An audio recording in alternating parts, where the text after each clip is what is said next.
ओम शांति। आज की तारीख है 9/9/2022। आज के बाबा के मधुर महावाक्य हैं, मीठे बच्चे, जब तक जीना है तब तक पढ़ना है, सीखना है। तुम्हारी पढ़ाई है ही पावन दुनिया के लिए, पावन बनने के लिए। प्रश्न है आज की मुरली से, बाप किस गुण में बच्चों को आप समान बनाने की शिक्षा देते हैं? बाबा कहते हैं, बच्चे, जैसे मैं निरहंकारी हूँ ऐसे तुम बच्चे भी मेरे समान निरहंकारी बनो। जैसे बाबा निरहंकारी है ऐसे ही तुम बच्चे भी मेरे समान निरहंकारी बनो।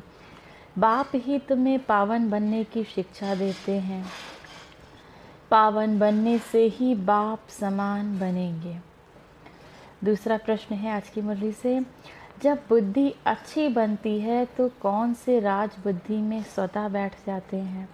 उत्तर, जब बुद्धि अच्छी बन जाती है तो कौन सा राज बुद्धि में स्वतः बैठ जाता है? उत्तर, मैं आत्मा क्या हूँ, मेरा बाप परमात्मा क्या है, उनका क्या पाठ है, आत्मा में कैसे अनादि पाठ भरा हुआ है जो आत्मा बजाती ही रहती है। ये सब बातें अच्छी बुद्धि वाले ही समझ सकते हैं। गीत है आज की मुरली से, धीरज धर मनुआ। ओम शांति। बेहद का माँ बाप मिला तो धीरज मिला। किसको? आत्माओं को, वह जीवात्मा बच्चों को। आत्मा एक छोटी सी बिंदी है, मस्तक के बीच आत्मा एक छोटी सी बिंदी है। दुनिया में एक भी मनुष्य नहीं जिसकी बुद्धि में हो आत्मा एक बिंदी मिसल स्टार है। तुम जानते हो कि हमारी इतनी छोटी सी आत्मा में 84 जन्मों का 5000 वर्ष का पाठ है। ये सब तुम बच्चे जानते हो। हमारी इतनी छोटी सी आत्मा जो मस्तक के बीच में रहती है बिंदी के समान, इसमें 84 जन्मों का पाठ है। 5000 वर्ष का पाठ है। 84 जन्म लिए और 5000 वर्ष के पाठ हैं। दूसरी, आत्माओं में तो इतना पाठ भरा हुआ नहीं है। मनुष्य की बुद्धि कितनी कमज़ोर हो गई है। बाबा कहें, दूसरी आत्माओं में तो इतना पाठ भरा नहीं है। मनुष्यों की बुद्धि कितनी कमज़ोर हो गई जो समझती नहीं। परमात्मा के लिए तो नहीं कहेंगे वह 84 जन्म या 84 लाख जन्म लेते हैं, नहीं।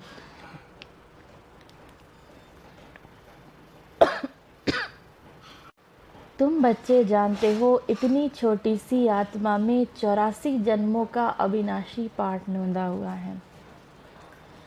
उसको कुदरत कहेंगे। कितनी छोटी सी बिंदी आत्मा है जिसमें सब जन्मों का अविनाशी पाठ नोंदा हुआ है। वह कभी मिटता नहीं, मिटने वाला भी नहीं है। कितना भारी बंडर है। तुम्हारे में भी कोई है जो इन बातों को जानते हैं फिर भूल जाते हैं। ये धारण करना है औरों को समझाने के लिए। बाप परम पिता परमात्मा को करण करावनहार कहा जाता है। वह भी करते हैं सिखलाने के लिए। उनको निराकार निरहंकारी कहा जाता है। उसका अर्थ कोई भी समझ ना सके। ये गुण बच्चों को ही सिखलाते हैं। बच्चों को भी बाबा अपने समान निरहंकारी बनाते हैं। बाबा कहते हैं, ऐसे ही तुम्हें अपने बाप के समान निरहंकारी बनना है। ज्ञान सागर है तो ज्ञान भी सुनाना पड़े। पावन पतित पावन है तो जरूर आकर पतितों को ही शिक्षा देंगे। अब बाबा पतित पावन है तो किसको शिक्षा देंगे? पावन को तो आके देंगे नहीं। पतित जो बने हैं उनको ही आकर शिक्षा देंगे। किसकी? पावन बनने के लिए। जैसे सन्यासी शिक्षा देते हैं सन्यास करवाने के लिए, यह भी 5 विकारों का सन्यास है। ये भी 5 विकारों का सन्यास है। पतित पावन ही आकर शिक्षा देंगे, नहीं तो हम पावन कैसे बने? गाया भी जाता है, जब तक जीना है तब तक सीखना है, पढ़ना है। स्कूलों में तो ऐसे नहीं कहा जाता है। उसमें तो इस ही जन्म की पढ़ाई की प्रारब्ध भोगनी है। यहाँ तो कहा जाता है जब तक जीना है तब तक पढ़ना है। अंत तक कर्मातीत अवस्था को पाना है। आत्मा को योग से ही पवित्र बनाना है। जितना योग में रहेंगे तो तुम्हारी आत्मा गोल्डन एज में जाएगी। जितना जितना बाबा की याद में रहेंगे, जितना जितना योग में रहेंगे, उतना तुम्हारी आत्मा गोल्डन एज में जाएगी। फिर आयरन एज में ना आत्मा को ना शरीर को रहना है। जब सतयुग में जब आप बाबा से योग जितना जितना लगाएंगे, उतना आत्मा गोल्डन एज में माना सतयुग में चली जाएगी। फिर आयरन एज में, फिर कलयुग में तो आत्मा रहेगी नहीं, ना शरीर रहेगा। हम पढ़ाई ये किस लिए पढ़ते हैं? बाबा कहते हैं हम पढ़ते ही हैं पतित दुनिया से पावन दुनिया में जाने के लिए। ये ऐसी गुह्य बातें हैं जो कोई कब समझा ना सके। और तो मनुष्य क्या क्या करते रहते हैं। साइंस घमंडी कैसी कैसी चीज़ें बनाती हैं। स्टार मून पर भी जाने का पुरुषार्थ करते हैं। मनुष्य जाना चाहते हैं कहाँ पर? चंद्रमा पर भी जाने का पुरुषार्थ करते हैं। तुम समझते हो इनसे कोई जीवन मुक्ति मिलती नहीं। करके अल्पकाल क्षण भंगुर सुख मिलता है। थोड़े समय के लिए उनको सुख मिल जाता है जब वो सोचते हैं हम चांद पे पहुंच गए। एरोप्लेन से भी सुख भी मिलता है तो दुख भी मिलता है। एरोप्लेन से सुख भी मिलता है तो दुख भी मिलता है। कल अगर एक्सीडेंट हो जाए तो दुख होगा। स्टीमर डूब जाते हैं, ट्रेन का एक्सीडेंट हो जाता है, बैठे बैठे भी मनुष्यों के हार्ट फेल हो जाते हैं। क्योंकि ये कलयुग क्या है? ये तो है ही दुख धाम। इसमें तो पता नहीं कब किसको क्या हो जाए। सुख धाम तो है ही अलग, वहाँ सदैव सुख ही सुख है। इस दुनिया में जो भी सुख है वह है थोड़े समय के लिए, अल्पकाल काग विष्टा के समान। तुम बच्चों को अभी बहुत अच्छी बुद्धि मिली है। मैं आत्मा क्या हूँ, मेरा बाप परमात्मा क्या है।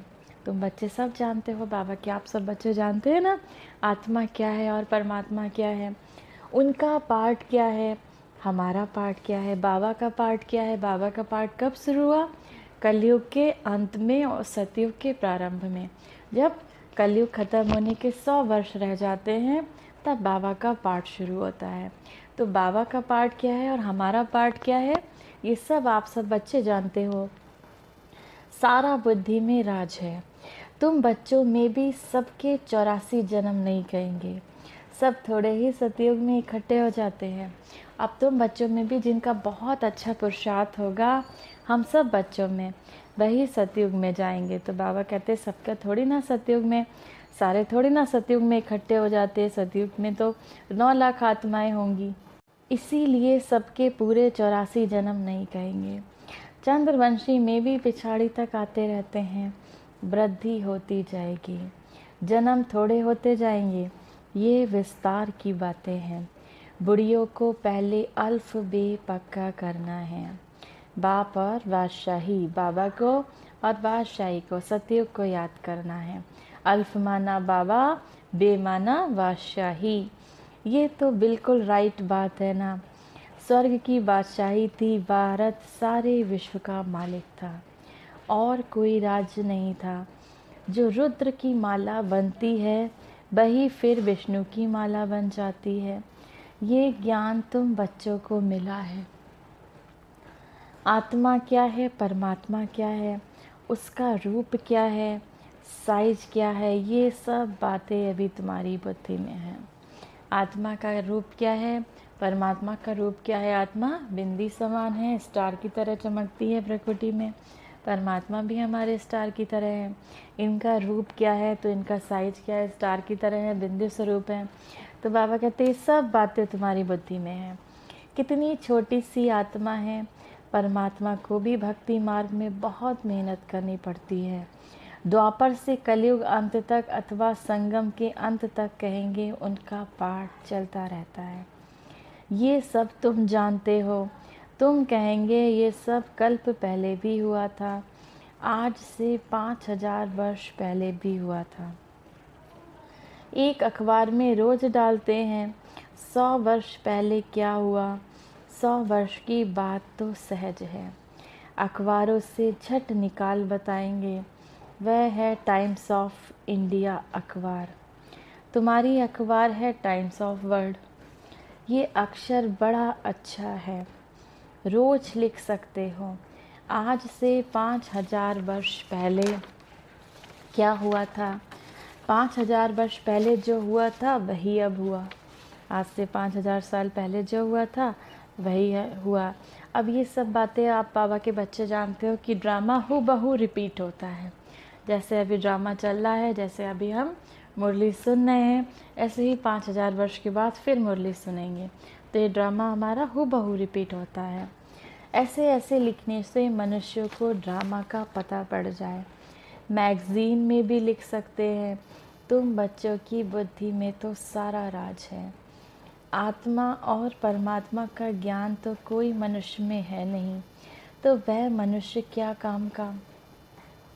तुम जानते हो मनुष्य ही 84 जन्म लेते हैं।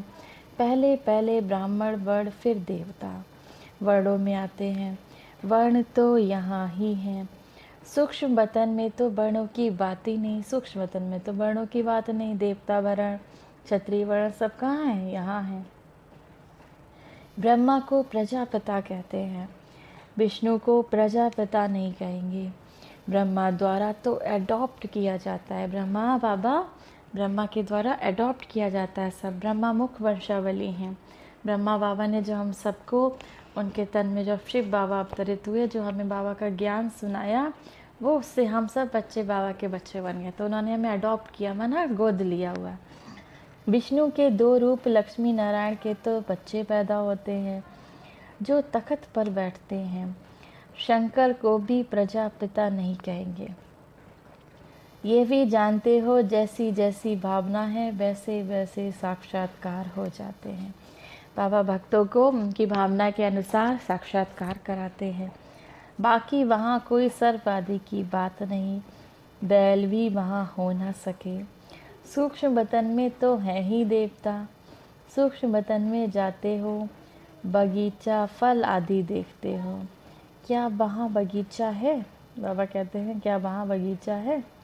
बाबा साक्षात्कार कराते हैं, बाकी है नहीं। सूक्ष्म वतन में तो बगीचा फूल सब है नहीं।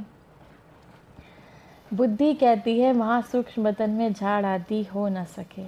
ये जरूर साक्षात्कार होता है। साक्षात्कार भी कब कराएंगे बाबा? यहाँ कराएंगे। साक्षात्कार भी यहाँ कराएंगे। ये सब साक्षात्कार, इसको जादूगरी का खेल कहते हैं। ये कोई ज्ञान नहीं। मनुष्य को बैरिस्टर बनाते हैं, वह कोई जादू नहीं कहेंगे। वह विद्या देते हैं, ये तुम्हारे को मनुष्य से देवता बनाते हैं नई दुनिया के लिए। इसीलिए जादू। दिव्य दृष्टि की चाबी बाबा के पास होने के कारण उनको जादूगर भी कहा जाता है। वह कहते हैं गुरु की कृपा है, मूर्ति से साक्षात्कार हुआ। वह कहते हैं गुरु की कृपा है, मूर्ति से साक्षात्कार हुआ, उससे तो फ़ायदा भी कुछ नहीं। यहाँ तो मेहनत कर स्वयं व लक्ष्मी नारायण सीता राम बन रहे हो। यहाँ तो बाबा हम सब बच्चों को मेहनत कराकर लक्ष्मी नारायण समान, सीता राम समान बना रहे हैं। यहाँ तुम आए हो सूर्यवंशी चंद्रवंशी डायनास्टी के रजवाड़े बनने। पहली मुख्य बात है, कोई नया आता है तो उसको बाबा का परिचय दो। ब्रह्म तत्व महत्व है। शिव बाबा निराकार को कोई ब्रह्म तत्व नहीं कहेंगे। एक एक अक्षर का अर्थ है। तुम ईश्वरीय बच्चे हो, ऐसे नहीं कि सब ईश्वर के रूप हैं। तुम ईश्वरीय बच्चे हो, ऐसे नहीं कि सब ईश्वर के रूप हैं। ये बाप बैठ समझाते हैं। बाकी साक्षात्कार आदि की तो चिट-चट है। बाबा कहते हैं साक्षात्कार आदि की तो चिट-चट है, इनकी आश नहीं रखनी चाहिए। समझते हैं अब खुद बाबा आया है तो साक्षात्कार करा देवे, परंतु ये सब है फालतू। फिर साक्षात्कार ना होने से ना उम्मीद हो पढ़ाई छोड़ देते हैं। साक्षात्कार में प्रिंस को देखते हैं तो समझते हैं हमको ये बनना है, खुशी हो जाती है। बहुत करके प्रिंस का ही साक्षात्कार होता है। अगर विचार किया जाए तो मुकुटधारी तो सब बनते हैं। अब बाबा कहते हैं विचार किया जाए तो मुकुटधारी तो सब बनते हैं। मेल फीमेल में फ़र्क नहीं रहता, सिर्फ फीमेल के लंबे बाल हैं, थोड़ा शक्ल में फ़र्क है। आत्माएं कितनी हैं? एक का नाम रूप ना मिले दूसरे से। आत्मा में अविनाशी पार्ट है जो कभी बदल नहीं सकता। आत्मा में अविनाशी पार्ट है, हम सबका अविनाशी पार्ट है जो कभी बदल नहीं सकता। बाबा कहते हैं कैसा वंडरफुल खेल बना हुआ है, आत्मा को अनादि पार्ट मिला है। बाबा कितना सहज कर समझाते हैं। सिर्फ त्रिमूर्ति चित्र के सामने जाकर बैठो तो बुद्धि में सारा चक्र आ जाएगा। ये शिव बाबा है, ये ब्रह्मा है जिससे ब्राह्मण रचते हैं। अभी कलयुग है, फिर सतयुग आना है। चित्र के सामने खड़ा होने से जैसे कि सारे विश्व का खेल बुद्धि में आ जाता है। कैसे चक्र फिरता है, खेल में कौन कौन है, सब मालूम पड़ जाता है। जब त्रिमूर्ति का चित्र देखते हैं तो बाबा कहते हैं सारा ज्ञान बुद्धि में आ जाता है। रोज चित्रों को देखते रहो, विचार सागर मंथन करते रहो।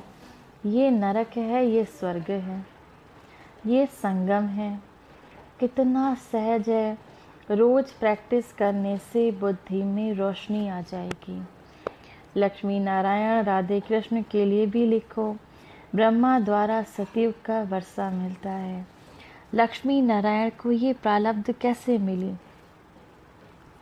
जरूर संगम युग ही होगा जब ऐसे कर्म किए। लक्ष्मी नारायण को ये प्रारब्ध कैसे मिली? तो बाबा कहते हैं जरूर संगम युग होगा, जरूर उन्होंने कहीं से ज्ञान मिला होगा उनको। शिव बाबा ने के थ्रू उनको ज्ञान मिला, शिव बाबा ने उनको ज्ञान दिया। तो बाबा कहते हैं तब तो ऐसा उनको प्रारब्ध मिली, तब तो वो लक्ष्मी नारायण बने। ज़रूर उन्होंने अच्छे कर्म किए होंगे। अंतिम जन्म के पुरुषार्थ से उन्होंने ये प्रारब्ध पाई है। ऐसे ऐसे ख्याल बुद्धि में आने चाहिए। फिर चित्रों की भी दरकार नहीं होगी, बुद्धि में सारा राज आ जाएगा। इन चित्रों से फिर दिल रूपी कागज पर उतारना है। बाबा सेंटर्स के बच्चों का मुख खोलने की युक्ति बता रहे हैं। चित्रों को देखते रहो, अंदर में बोलते रहो। रचना के आदि मध्य अंत का राज जानना है। झाड़ में क्लियर है। तपस्या यहाँ कर रहे हैं राजयोग की। ये मनुष्य से देवता बनते हैं।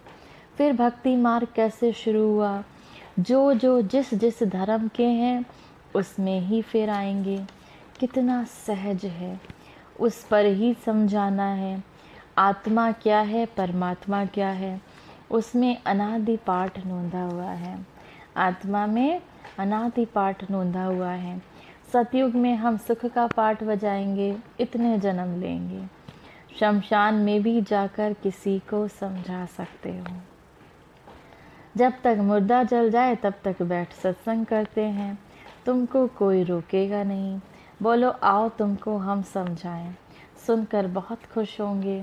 बात करने वाले बहुत समझदार सयाने चाहिए। कहीं भी जाकर तुम समझा सकते हो। समझाते तो बाबा बहुत अच्छी तरह से हैं। तुम्हारे कच्छ में सच है। बाबा कहते तो बाबा तो बहुत अच्छी तरह समझा सकते हैं, अपने बच्चों को समझाते हैं कैसे कैसे कहाँ कहाँ जाके आप बच्चों सर्विस कर सकते हो। मनुष्यों के कच्छ में झूठी गीता है। तुम्हारे बगल में सारे विश्व की हिस्ट्री ज्योग्राफी है। श्री कृष्ण के चित्र पर भी तुम अच्छी तरह समझा सकते हो कि इनको श्याम सुंदर क्यों कहते हैं। आओ तो हम आपको अपनी कहानी सुनाएं। सुनकर बड़े खुश हो जाएंगे। भारत गोल्डन एज था, अब पत्थर एज है, सावरा हो गया है। काम चिता पर बैठने से काला मुंह हो जाता है। तो ऐसे ऐसे समझाने से तुम बहुत कमाल दिखा सकते हो। तीनों चित्र भल साथ में हो। एक चित्र पर समझाकर फिर दूसरे पर समझाना चाहिए। बहुत सहज है। सिर्फ पुरुषार्थ की बात है, सिर्फ पुरुषार्थ की बात है। कैसे कैसे बाबा कहते हैं किस किस विधि से आप समझा सकते हो। टाइम तो बहुत है। सवेरे मंदिर में चले जाओ। अब बाबा कहते हैं मंदिर में जाकर भी सेवा कर सकते हो। आओ तो हम तुमको लक्ष्मी नारायण की जीवन कहानी सुनाएं। भक्ति मार्ग में यज्ञ तप तीर्थ आदि करते करते तुम एकदम कौड़ी मिसल बन पड़े हो। फिर शास्त्रों ने क्या सहायता की, हम आपको सच बतलाते हैं। बाबा कहते हैं भक्ति मार्ग में यज्ञ तीर्थ करते करते तुम एकदम कौड़ी मिसल बन पड़े हो। फिर शास्त्रों ने क्या सहायता की, हम आपको सच बतलाते हैं। सच ही सहायता करते हैं। अच्छा, मीठे मीठे सिकी लदे बच्चों प्रति माता पिता बाप दादा का याद प्यार और गुड मॉर्निंग। रूहानी बाप की रूहानी बच्चों को नमस्ते। हम सब रूहानी बच्चों के रूहानी माता पिता बाप दादा को याद प्यार गुड मॉर्निंग और नमस्ते। धारणा के लिए मुख्य सार है, पहला, पढ़ाई पर पूरा पूरा ध्यान देना है, बाकी साक्षात्कार आदि की आश नहीं रखनी है। मुरली पर पढ़ाई पर पूरा पूरा ध्यान रखना है, बाकी हमें साक्षात्कार हो जाए इसकी कोई आश नहीं रखनी है। ना उम्मीद बन पढ़ाई नहीं छोड़नी है, कभी भी मुरली पढ़ना नहीं छोड़ना है। दूसरा, चित्रों को देखते विचार सागर मंथन कर हर बात को दिल में उतार लेना है। आज बाबा ने बताया ना, त्रिमूर्ति का चित्र देखकर, कृष्ण का चित्र देखकर, ऐसे चित्र देखकर विचार सागर मंथन करना है कि कैसे बने, इनको किसने लक्ष्मी नारायण बनाया। तो बाबा कहते हैं ऐसे ऐसे विचार सागर मंथन करना है और फिर हर बात को अपने दिल में उतारना है। राजयोग की तपस्या करनी है, राजयोग की तपस्या करनी है। वरदान है आज की मुरली से, अपने मस्तक पर सदा बाप की दुआओं का हाथ अनुभव करने वाले विघ्न विनाशक भव। विघ्न विनाशक वही बन सकते हैं जिनमें सर्व शक्तियाँ हों। तो सदा ये नशा रखो, मैं मास्टर सर्वशक्तिमान हूँ। विघ्न विनाशक वही बन सकते हैं जिसमें सर्व शक्तियाँ हों। तो सदा ये नशा रखो, मैं मास्टर सर्वशक्तिमान हूँ। सर्व शक्तियों को समय पर कार्य में लगाओ। कितने भी रूप से माया आए, लेकिन आप नॉलेजफुल बनो। माया भल किस भी रूप से आपके पास आए, लेकिन बाबा कहते हैं आप नॉलेजफुल बनो, आप ज्ञान से माया की हराओ। बाप के साथ और बाप के हाथ और साथ का अनुभव करते हुए कंबाइंड रूप में रहो। सदैव ध्यान रखो कि बाबा का हाथ हमारे सर पे है। आप ऐसा अभ्यास भी कर सकते हो, फरिश्ता रूप धारण करके सूक्ष्म वतन में जाओ और दिन भर में 2-3 बार ऐसा करो, बाबा का हाथ हमारे सर पे है, बाबा का हाथ हमारे परिवार के सर पे है। जितना जितना ऐसा करेंगे तो बाबा के साथ का अनुभव होता रहेगा। रोज अमृत वेले विजय का तिलक स्मृति में लाओ। अमृत वेले सूक्ष्म वतन में बाबा से मस्तक पर विजय का तिलक लगवाना। अनुभव करो कि बाप दादा की दुआओं का हाथ मेरे मस्तक पर है, तो विघ्न विनाशक बन सदा निश्चिंत रहेंगे। अनुभव करना है कि बाबा की दुआओं का हाथ सदा मेरे मस्तक पर है। तो ऐसा करें, जब आप अनुभव करेंगे बाबा का हाथ मेरे मस्तक पर है, तो विघ्न विनाशक बन जाएंगे और निश्चिंत रहेंगे। स्लोगन है आज की मुरली से, सेवा द्वारा अविनाशी खुशी की अनुभूति करने और कराने वाले ही सच्चे सेवाधारी हैं। सेवा द्वारा, अपनी सर्विस द्वारा अविनाशी खुशी की अनुभूति करने और कराने वाले। जितना जितना आप बाबा की सर्विस करते हो, उतना उतना आपको अविनाशी खुशी की अनुभूति स्वयं से होती है। तो अविनाशी खुशी की अनुभूति स्वयं करने और दूसरे को भी कराने वाले सच्चे सेवाधारी बच्चे हैं। ओम शांति।